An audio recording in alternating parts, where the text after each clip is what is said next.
नमस्कार, मैं पारसनाथ तिवारी। आज हम आप सभी के बीच एक प्रोडक्ट की चर्चा करने जा रहे हैं। वो प्रोडक्ट है Adfit PTA. Adfit PTA prevention and treatment of anorexia.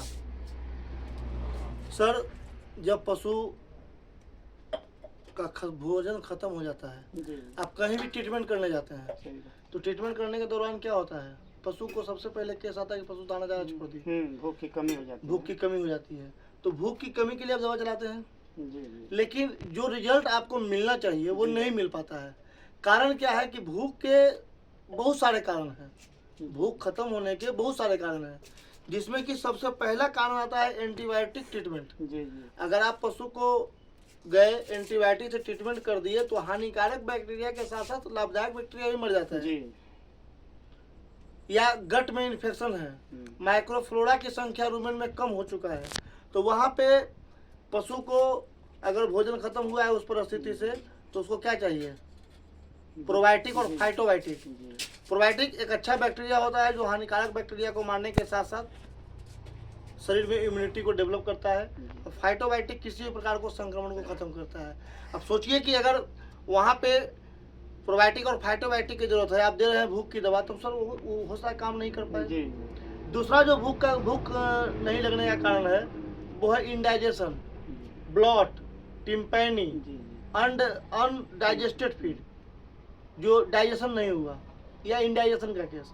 तो ऐसे परिस्थिति में पशु को क्या चाहिए, पशु को भूख की दवा से ज़्यादा जरूरत है लैक्सेटिव और पार्गेटिव का, यानी रूमेन में जो कचरा अटका हुआ है, जो भोजन अटका हुआ है, उसको बाहर करने की जरूरत है। उसके बाद तीसरा जो कारण होता है वो है डिस्टर्ब रूमेन पीएच। अगर रूमेन का पीएच अगर डिस्टर्ब होगा तो वहाँ पर भी पशु जो है दाना ज़्यादा छोड़ देगी। स्वस्थ रूमेन का पीएच 6.7 से 7.0 होता है, लेकिन वही पीएच अगर 5.5 से चला जाता है तो वो एसिडिक में चला जाता है। यह सारा हो गया सब एक्यूट रेमिनल एसिडोसिस, या रूमेन का मूवमेंट बंद हो गया, रूमेन टोन खत्म हो गया। तो वैसे परिस्थिति में पशु को पीएच बैलेंसर की जरूरत है, यानी रूमेन के पीएच को बैलेंस करने की जरूरत है। चौथा जो कारण है वो है नॉन एक्टिव हंगर हार्मोन। अगर हंगर हार्मोन एक्टिव नहीं है, जैसे मान के चलिए कि पशु को भूख भी है, सामने भोजन भी रखा हुआ है, लेकिन इच्छा शक्ति नहीं है कि हम उसको खाएं, क्योंकि कभी कभी ऐसा होता है ना कि पशु में बहुत सारा दाना जो है एक ही चीज हर दिन दिया जाता है, तो कभी कभी होता है स्वाद मर जाए, इच्छा शक्ति खत्म हो जाए, तो वहाँ पे हंगर हार्मोन की जरूरत होती है। हंगर हार्मोन दो होते हैं, घर्लिन और लेप्टिन। घर्लिन जो है स्टोमक में पैदा होने वाला पेप्टिसाइड हार्मोन है, और लेप्टिन जो है फैट सेल्स के द्वारा निकलने वाला हार्मोन है जो भूख को नियंत्रित करता है। पांचवा जो कारण है वो है रूमेन का फंक्शन कमजोर हो, डाइजेस्टिव सिस्टम कमजोर हो, इम्यूनिटी कमजोर हो, या एनर्जी लॉस कर गया हो। ऐसे में पशु को चाहिए enzyme, probiotics, trace mineral, coated vitamin, liver extract और विटामिन। वो 5 जो कारण है वो उसके लिए 5 दिन का दवा है। ये पहला ऐसा दवा है जो प्रिवेंशन एंड ट्रीटमेंट है। आप ट्रीटमेंट करने के पहले भी प्रयोग कर सकते हैं तो पशु का भूख खत्म नहीं होगा, और ट्रीटमेंट के बाद भी अगर चलाते हैं तो पशु का भूख खत्म नहीं होगा। ये 5 दिन का कंप्लीटली डोज है। आप इसके अंदर देखेंगे कि इसके अंदर 5 डब्बे हैं, नंबर वाइज आप गिनेंगे तो देखेंगे 1 2 3 4 5, हर डब्बा में जो है 2 बोलस है।